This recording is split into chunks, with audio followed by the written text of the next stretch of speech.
Mini episode 530 of the FDH Lounge is brought to you by The Unheard Scene, your home for great music interviews of all stripes. Follow them on the web at unheardscene.com. The FDH Lounge. You'll want to schedule your life around it. A long time ago, on a gloomy, wet Cleveland spring night, two men stand alone amidst the late-night drizzle.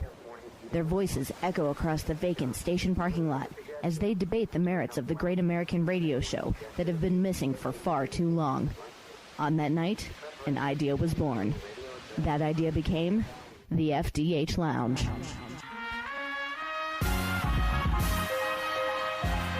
Welcome to the FDH Lounge. Hello, everybody. The history of Royal Rumble anthology rolls on here in the FDH Lounge. It's part 1C. Of course, part 1 is 1988 to 1992.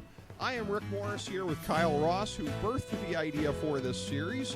We are doing 1990 this time around, and we've established now the previous 2 years, 88 and 89, in parts 1A and 1B, for the setup of how the Royal Rumble came to be, all the background that you need to know for this series. Check out the first half of 1A. We got into it there, and we'll not really be getting into it subsequently. 1990 was a very interesting year. The second time that this was on pay-per-view, it had a very different feel to it, of course, than 88, which was, as we noted, a USA Network show.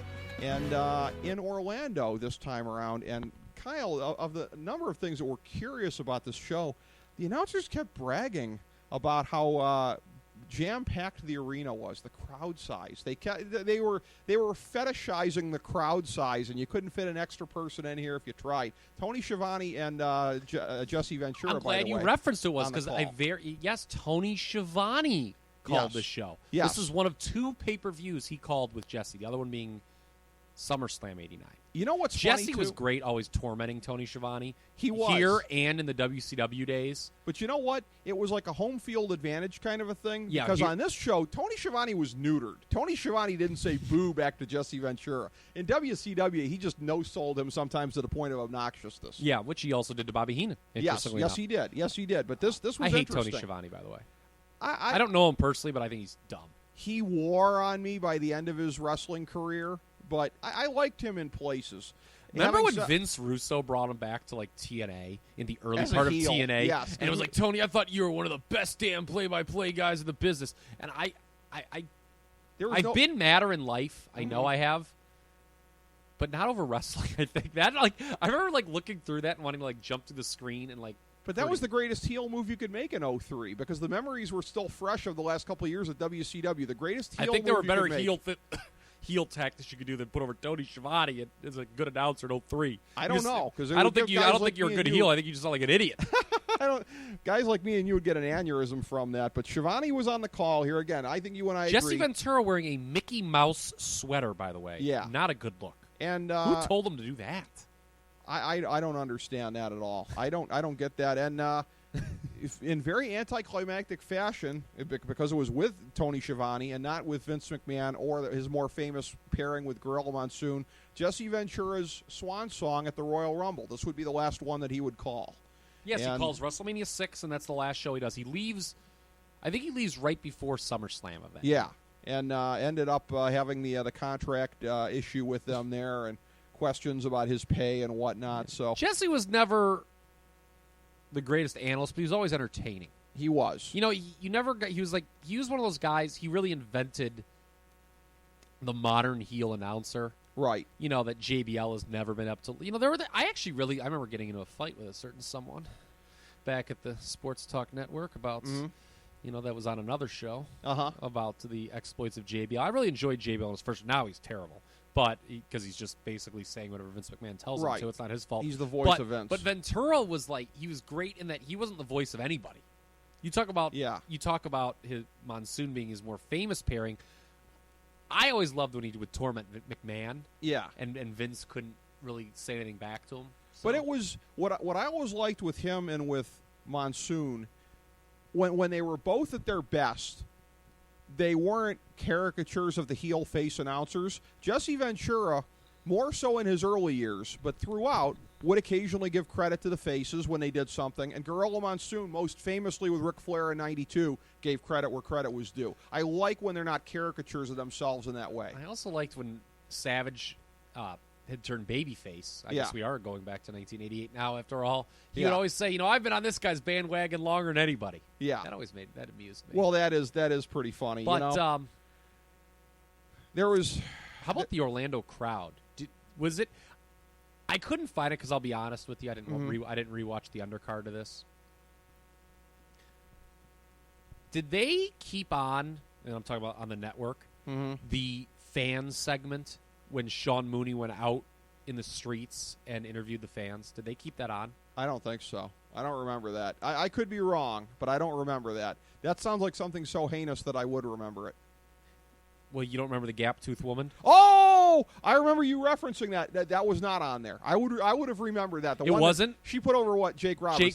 They were interviewing all these fans. Who do you think's going to win? And the fans had all these like awful token comments. But I think that one's on YouTube. Yes. And so this woman pops out of nowhere. She is hideous looking. I mean, I don't mean to disparage anyone. She probably died by 1991 of meth anyway. Oh, God. But she has this huge gap in her mouth, and she just goes, Jake the Snake. She had just probably got done smoking a cigarette.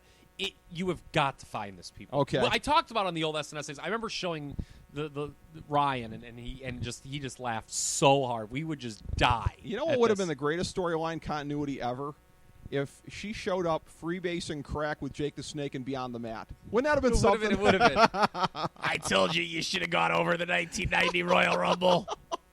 God, was she hideous. Look, this one was the worst. Do you know what she reminded me of? She reminded me of that meth head. I can't remember the season in Breaking Bad. Remember the one? Wendy? Which one? Is that the one that was friends with Jesse? Not Wendy, no. Not remember Wendy. Jesse, he had to kill them with the ATM? Oh, the ATM, okay. It was the couple. Yeah. They were really annoying.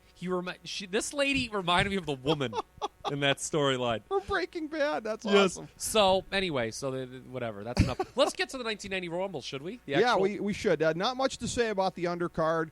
A Bushwhackers match that sucked as always.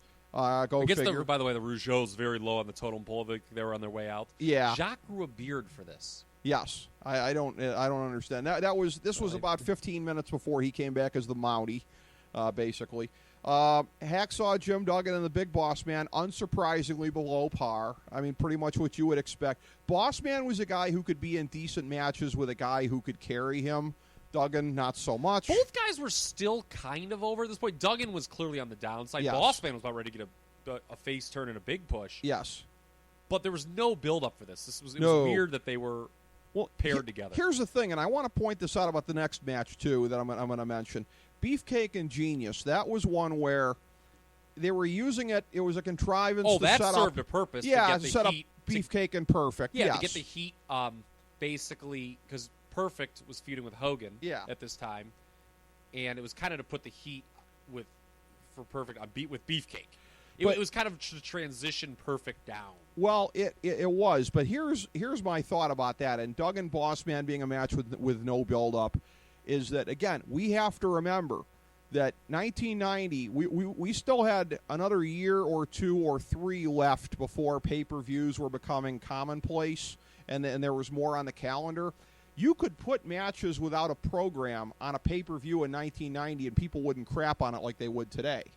Because and also, again, every match on a pay-per-view today should serve a purpose, because that's your monthly culmination and build to the next month. Yeah, I mean, the Rumble as a pay-per-view was a one-match show at this point still. It was basically like, look, the Royal Rumble is going to be, it's the bulk of the show, and we just kind of have to, I think their opinion was, it's like, all right, we got to kind of throw some other stuff on here to fill up 3 hours. But the whole point is, there were a lot of long segments on this thing. Well, there were. I think every single guy cut a brief promo leading up to the match, which by the way is fine.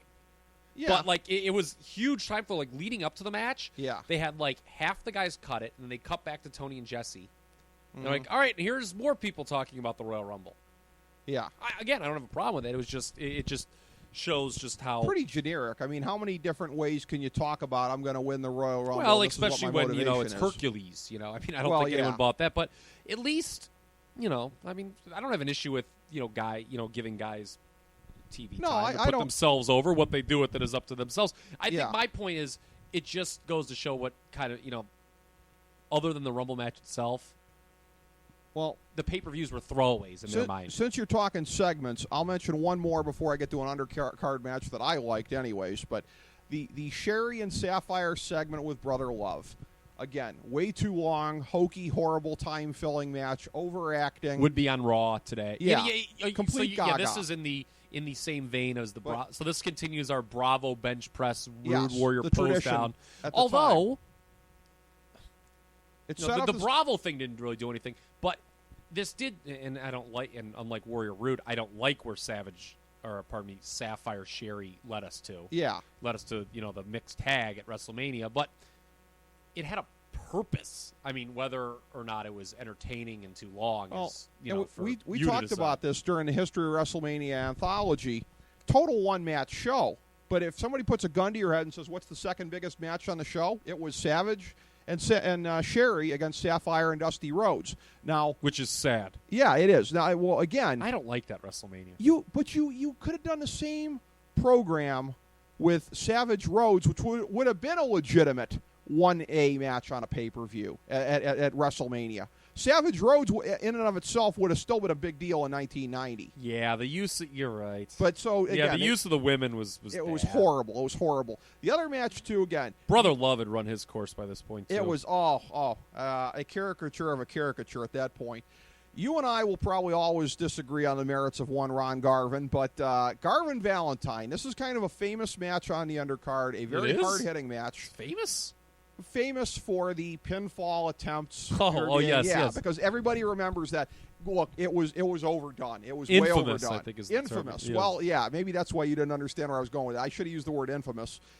It was way overdone. Okay, these guys are used to going for pinfalls. Let's set it up. It's a submission match. Yeah. It's a submission match, and they kept going for pins. Yeah. And the announcers were like, oh, no, remember, folks, pins don't count. Yeah. It was the blow-off to their feud, but again, they had good matches. And like I said the year before, shows. with Haku and Race, tough guys stiffing each other. I will always give bonus points for that. Garvin and Valentine are both hard-hitting guys. No. I like a good snug match. I like that, and I didn't have Ron Garvin's WWE run was terrible, and I don't like Ron Garvin as much as you do, but I don't have look, the pinning thing is really dumb. Right. And it bothers me with this match. The Hammer Jammer is also pretty dumb. By the way, But, look, these two did, like I cut in there and said, I apologize. No. They had good house show matches right before this, the end of '89. Yep. You can find them, and they're pretty good, and they are hard-hitting. Yeah. This was okay. Okay. This was okay. Like, I don't like, other than the stupid pinning stuff, I don't hate this match. And at least, compared to a lot of the other stuff we've talked about on the undercards of these shows, it was a feud. Yes. It was a blowout. Well, the six-man, you had the six-man 89. So at least this kind of served somewhat of a purpose. It wasn't total time filler. And I admit that I haven't seen the other Garvin Valentine house show matches, so maybe there's good. better You need stuff to look them out up. there. I'll look for them. YouTube before the WWE police get them. Because I'm a big Ron Garvin guy. I should check those out. So we get to the match itself. And we get to, and you and I have talked about this, it was a nice long stretch for DiBiase in this match. I feel like, particularly with the way that DiBiase was treated in the match, because you and I have talked about this before, neither one of us likes the whole Warrior Rude Redux in 1990 for the SummerSlam program. If you weren't going to feed Earthquake to Warrior at SummerSlam, which we agree probably should have been done, but if you're going to save Earthquake for Warrior, I look at a match like this and I go, why not DiBiase? It should have been DiBiase instead of just being a Saturday night's main event match in the fall of 1990 to set up Warrior Savage. Subsequently, so you okay? Who should have been Warrior's contender after WrestleMania? That's what I'm saying. Okay. You established DiBiase in this way, and DiBiase wasn't really doing anything during that period. Yeah, he sort of feuded with the Boss Man, but that didn't go anywhere. And then he wound up doing the thing where he bought Sapphire. Hello. This could have been a launch to something significant because and all you got to do is say, for most people, you don't have to contrive a world title program. Now, he created his own title. All you got to do is have him say, I'm sick of having this company recognize this paper champion instead of my belt. Which, boom, there you go. It would not have been worse than Rick Rude. It would have been a better match, too. Yeah, at that point it would. DiBiase was better worker than Rude at that point. By the way, nitpick point on my part. It didn't matter because Hogan stole all the heat anyway. Right. The $1 million belt, to have it be half the size of the big gold belt in WCW, I felt kind of made it look, dime store. Go all the way with it. Make like a $5 million thing if you're going to have the guy carrying it around. They made it a big. It wasn't. What was it? Like 9 inches top to bottom? I don't know. Come on, bro. Get out all of here. right. I don't want to once again you have me, and then you just veer completely. That's dumb. Get out of here with that. All right. Let's talk about the Rumble. So, this it sounds like in our very rogue pre-production meetings that we like to do between takes, that this is one that we have a big disagreement on. Very big. I really like this Rumble, and I still have it in my top 7 of all time, which I think is pretty high. I don't think it'll be in my top 7, but okay. We'll see. So why do I have it that high? Well, it's the first time we saw a couple things. We talk about, some of the Rumble trademarks that we'd come to know. You already referenced DiBiase. So he draws number 1 the year after drawing number 30. Yep. And they played that up. And they leave him. So when you put a top heel in early and let him go long, it gets over. And he goes 45.03, setting the new longevity record. Yeah, it really he really did get over. Obviously there was a heel a couple years later that kind of took this and took it to a whole different level that hasn't ever been reached. But when you put a top heel in early and let him go long, it all get over. Also, when you have a heel alone in the ring and you bring out his face rival while playing the music. Now everyone gets music, so so the music part's immaterial. Now that spot gets over. It was funny. You want to talk about nitpicking, nuances. Check out what I noticed. So they played music only at the beginning for the first couple guys. Yes. Coco Ware, Jannetty, and Jake Roberts, who comes out number 4. You're going to tell me that part didn't get... That was unbelievable. Right. The music plays. The crowd went freaking batshit for Jake Roberts. But it's funny. I only reference that because after Roberts comes in number 4, they didn't play anyone else's music. And that's weird. They did it because I think they really were teasing it like they learned, and it's funny because now everyone gets music, and now it's just an afterthought. The whole thing of, all right, the heel's standing there, who is it? And then you hear the music, and the crowd just goes wild. Yeah. Back then... It wasn't as taken for granted. Yeah, the Pavlovian response was greater back in the day because it was rarer. You and I are, I'm sure, going to agree to disagree about this. Coco Ware, number 1, a guy that was number 2, I'm sorry. A guy that was beaten like a rug on TV for like 3.5 years. Well, he was there, and he was there to get beaten like a rug. Again, early on, in the first, and Jannetty did no better, really. Jannetty would have been a better choice, though. It was just to establish... DiBiase is all they were doing. Yeah. As eliminating guys, it was kind of cool. He was like, he eliminates Coco Ware, he sticks up the one finger. He's like, all right, 28 more to go or whatever. Then it's 2, it's 27 more to go. I thought that I had no problem with that. And again, I had no problem with that. They reestablish him in this match. They rebuild him, and then the rest of 1990 don't do much with him. So when you're talking about right guy going over, whatever, I'm not saying DiBiase should have gone over, and especially wire to wire. But to me, what you do with somebody that you built during a match afterward matters. He was in the middle of that, as far as the short term, he was in the middle of the Jake Roberts feud. They had a pretty disappointing match at WrestleMania 6. Yeah. That was, you talk, if the mixed tag's not number 2 on that show, Jake DiBiase is. So he was, and then, like, I don't know what happened over the fall. I don't know if there was an injury there or something like that, because he didn't even work SummerSlam. Yeah. But anyway, so he gets in. The star power, though, not just DiBiase and Roberts, is really strong. It was first bigger, third of this match. Bigger than 89, which was much bigger than 88. Yes. You get Savage comes out, and the crowd freaks out because Jake gets double teamed. Then Roddy Piper comes out to make it an even... When Roddy Piper... I mean, this crowd... Yeah. You talk about, all these references. Oh, what a packed house it is. I'll give you a reference. This crowd was molten. By the way, 4 Hall of Famers. Yeah, true. 4 bone... And not like lame Hall of Famers like Coco Beware is. Right. Okay, like 4 bona fide. Or the guy that was Vince McMahon Sr.'s limo driver. Yeah. Dusty Rhodes comes in early. Yep. Bret Hart comes in early. Yep. you've got some big names early. This is a hot match early. The crowd was into this. Tell me I'm wrong, Rick Morris. They were. But again, so what do you not like about this? Well, this is another thing too. You and I talked about this off air. I know you think this is another of my infamous Nelson nitpicker points here. The whole thing, and granted, at this point in time, probably the two biggest heels in the company, I guess, DiBiase and Savage. They're working together in the early part of the match. I'm so glad I just thought of something. Tony by the way. Schiavone speculates that DiBiase was paying off Savage and other guys in there. Okay, this is a company that doesn't want to acknowledge outside history. In 1990, they're a company that doesn't even want to leverage their own history. How do you not leverage the DiBiase-Savage feud of '88 that dominated the year, everything that went on between them? I just don't understand that. Okay, Nelson nitpicker. You know what happened? What? Remember DiBiase gave him his scepter in '89 as a gift. What a token of friendship. They'd already buried the hatchet. Is that where you got the scepter from? Yes, I didn't. it was. Okay, Yeah. I did not. I just Good thought for of it. you. Good for you. No, it's Okay. funny. Had you not told me this ahead of time before we did this, I probably would have been like, you tool, or something. You would have had to spring that on me. And okay. Yeah. But now that All right. so while you, when you're like, I know you think I'm Nelson nitpicker, and I was like, okay, he's going to bring up the Savage DiBiase thing. I'm like, how am I going to counter this?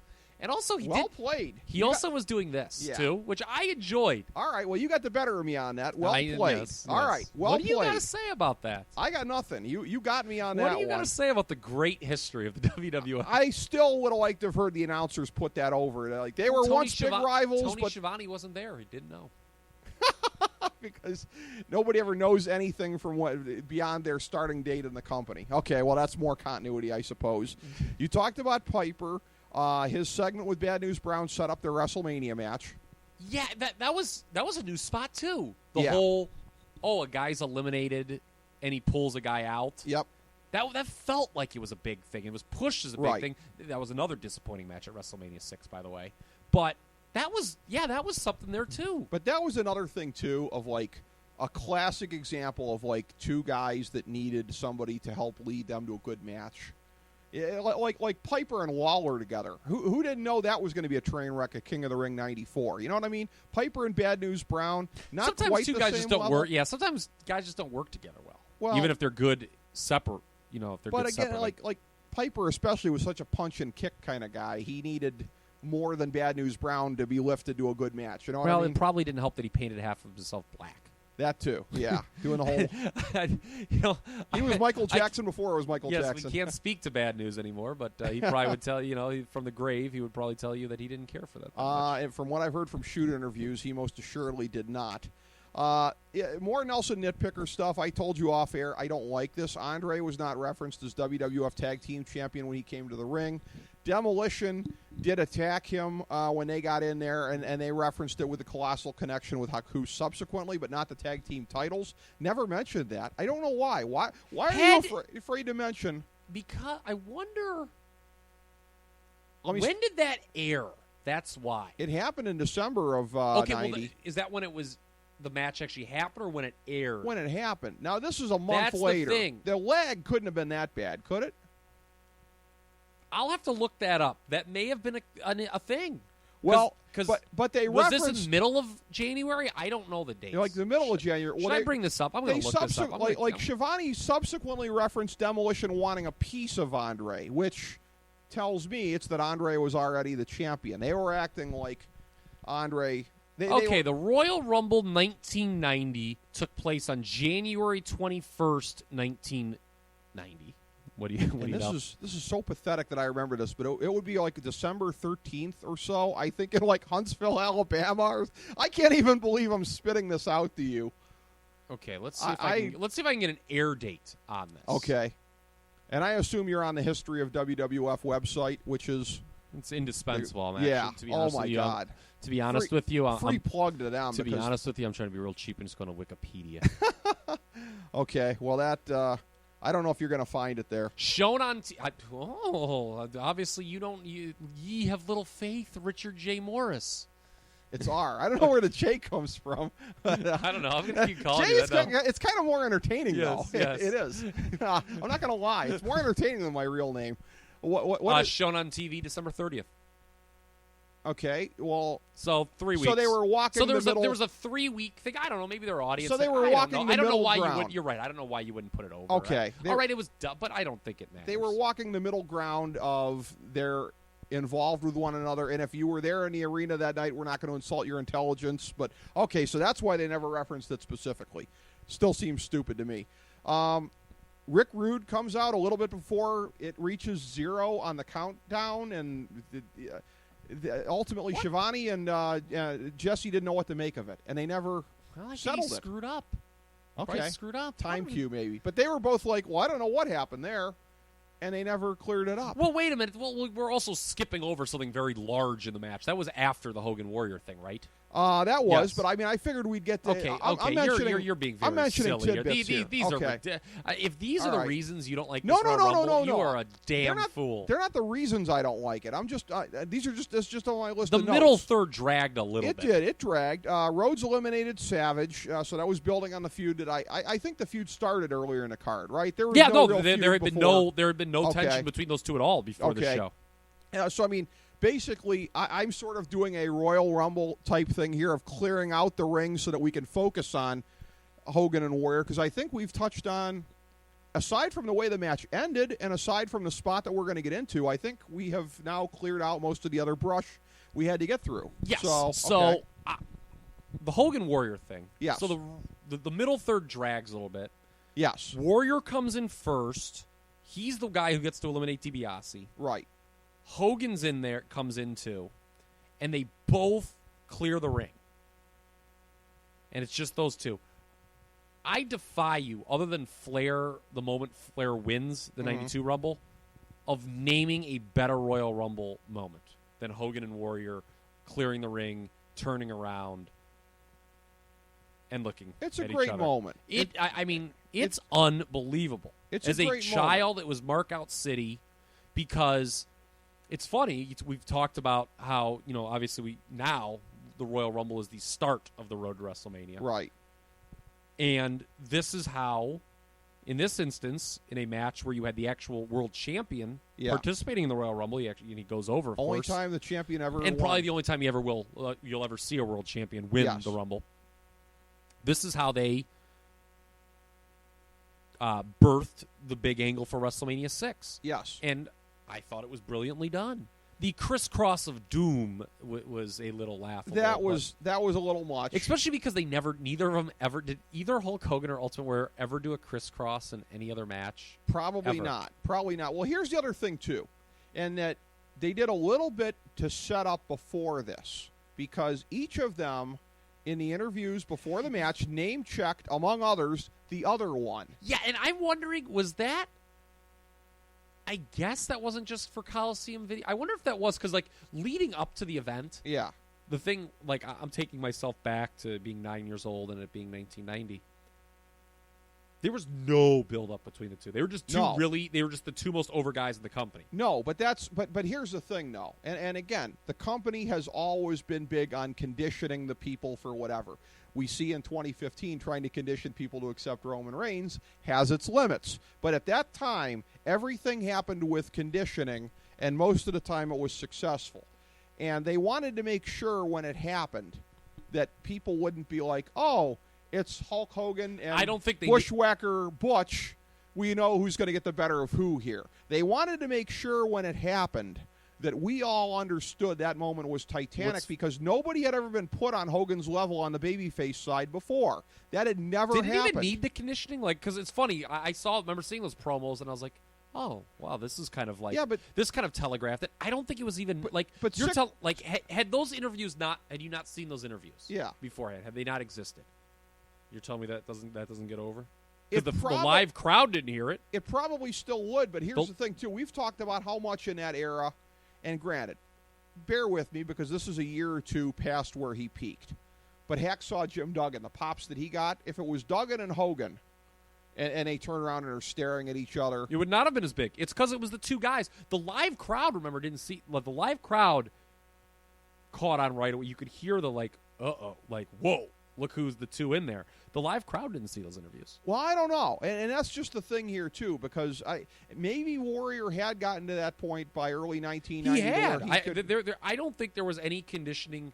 Conditioning helps, but I don't think it was necessary here. Well, the thing, like Hulk Hogan, I think they just weren't taking any chances. He never had any peers on the babyface side. Yeah, you could say savage, but I mean, subliminally at least, he was always presented as 1A to Hogan the whole time anyways. Yeah, sure. So, no, you're right, that was a huge moment.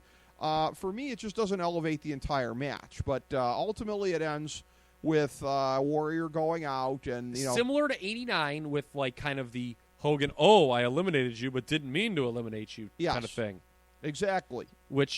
And similar to 89, this house I thought had kind of an anticlimactic ending. Not quite as anticlimactic. Yeah. So in this case, you had DiBiase buying number 30 the previous year. Right. And the announcers had told you already, and again, I don't know if the live crowd knew this, but if you watched the show you did, that Mr. Perfect was 30. It was announced beforehand that Perfect was 30. Right. He had drawn, quote, the perfect number. And there is a rumor, and I don't know if it's true, that Perfect was originally supposed to go over here, and Hogan balked, and Hogan wanted to win. I can totally believe that, because they were setting up for a program with him. Well, they'd had one, but look, and I'm as critical of Hogan as anyone, certainly. That did not draw well on the house show circuit, Hogan Perfect. And I know that everyone go, everyone was going to want to put the fault with everyone but Perfect. But Perfect was booked. He was undefeated. I mean, he was like, here's a guy who's never lost. Yeah. And I don't know why it didn't work. Look, I think personally, having the world champion win a match like this seems silly. Right. Here's another reason. Maybe it was because he didn't win in 89 that Hogan felt, well, you know what, we're going to have this event. I'm not going to win it 2 years in a row. Maybe. I think it would have made him had he not won here, it would have made his win the next year seem maybe not quite as inevitable and boring. But, a case could be made that Perfect should have gone over here, and then that would have set up him against Hogan on the main event in 1990 with, what was supposed to be Mike Tyson as the ref, but ended up being Buster Douglas. It would, yeah. And he would have done a great bump from a Buster Douglas punch, I feel. Oh, that would have been amazing. Absolutely. It would have been shades of Shawn Michaels SummerSlam 05. But I think when you look at this, having them in isolation at the end of the match, we talk about this when it's the last two guys in there and when there's a disparity in size. Physically, I will say again, for as much as I felt like they should have gone further. And you know what? That's probably why the feud didn't draw. Yeah, because people didn't perceive Perfect as a threat to Hogan. Well, and again, in particularly in comparison to the AWA days, he was really on the gas physically, allegedly. But I mean, he was bulked up relative to what he had been earlier in his career, but still was not taken seriously as a physical threat to Hogan. In that way, it was an anticlimactic thing. I mean, it wasn't a thing of like Hogan even pointed to the side of the ring that he ran and threw. I mean, that's a jobber move right there. I'm throwing a jobber over the top rope. So, if anything, this felt like the blow off of Hogan Perfect. It did. A feud that really didn't get over to the level they probably hoped. Total house show feud, because the only thing on TV previous to that was when they gimmicked the whole. It was when they reprised Billy Graham and Bob Backlund with Perfect breaking the WWF Championship. And they never really gave you resolution to that aside from the Royal Rumble. Well, they did do the match after this on the next Saturday Night's Main Event. While, Okay. It was Hogan and Warrior against Perfect and Genius. Okay. Because the Genius had beaten Hogan, got his glorious count-out win over Hogan Saturday Night's Main Event, and they did that tag match, but Perfect and Genius, in kind of the same vein as Twin Towers, were basically just backdrops for the angle, because the whole point of that match was to further the tension between Hogan and Warrior. Right. But Perfect was used in that spot, and they they did a U-turn and went to Savage. Even for in 1990, you have to believe that when they set up a match like that, everybody looks at it and goes, out of those four, I wonder who's doing the job. Yeah. And that's what he was there for, essentially. Yeah.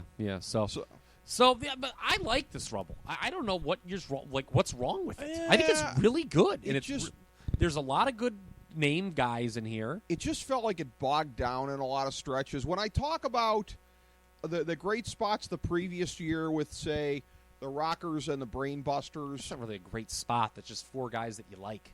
Well, again, I mark out for all 4 of those guys, and it just seemed like it was less of those kind of guys and more of like the bulky bodybuilders doing boring spots. Can I use any more alliteration there? But I don't whatever. know. To me, I didn't think that anything in '89 was as hot as the first third of this match. You had bigger names in there. I mean, you had the DiBiase Roberts feud, the Dusty Savage feud, the Piper Bad News, that beginning of the feud. There was nothing like that in '89. This to me is a clear upgrade over 1989. And I have it slightly below. That shocks me. I have 89 at 2.5 stars. This one at 2 1/4. I got this at 3 3/4. Wow. It just doesn't wow me. That's going to be our biggest difference, I think. It probably will be. Yeah, it just doesn't wow me. I mean, I know there's going to be ones that I score worse than this. Hint, look ahead to 91. But I don't know. I just had probably some of the ones in the mid-90s as well, although for the purposes of our project, I'm only watching these in the chunks we're recording them in. I have yet to get to 93 through 97, which is going to be our next chunk. You probably don't even need to rewatch for any of these things. There's a few I do. 96 is one that I haven't seen. Okay. Because you seem to have your hierarchy already. I only have my hierarchy within the chunks that I've already seen. What's funny is I probably have to rewatch the more recent ones.